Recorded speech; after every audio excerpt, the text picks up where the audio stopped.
حمزہ ایک مسلم گھرانے سے تعلق رکھتا تھا، لیکن پیسے کی بہتات اور دنیا کے فتنوں میں بہت ماڈرن طرز کا انسان بن چکا تھا۔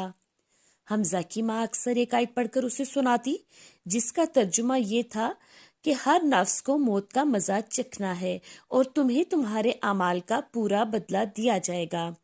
یہ آیت ہمیشہ حمزہ کی ماں اسے یاد دلاتی تھی، مگر وہ کبھی اس پر غور نہیں کرتا تھا۔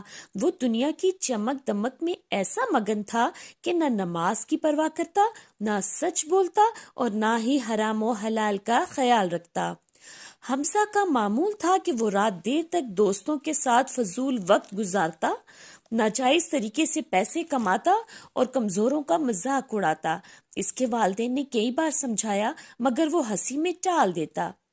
ایک رات وہ اپنے دوستوں کے ساتھ گاؤں کے قبرستان سے گزر رہا تھا۔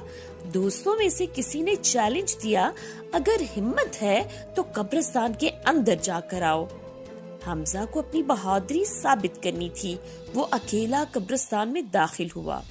چاندنی مدھم تھی اور ٹھنڈی ہوا کے ساتھ درخت سرسرا رہے تھے۔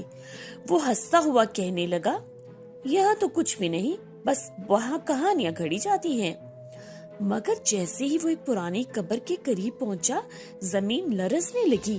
اچانک قبر کی مٹی ہٹنے لگی اور اندر سے ایک خوفناک بوسیدہ ہاتھ باہر نکلا۔ حمزہ کے قدم زمین میں جم گئے۔ وہ چیخنا چاہتا تھا، مگر اس کی آواز بند ہو گئی۔ قبر سے گونجتی ہوئی آواز آئی، حمزہ، کیا تم نے اللہ کو بھلا دیا؟ یہ سنتے ہی اس کی ٹانگیں کانپنے لگیں۔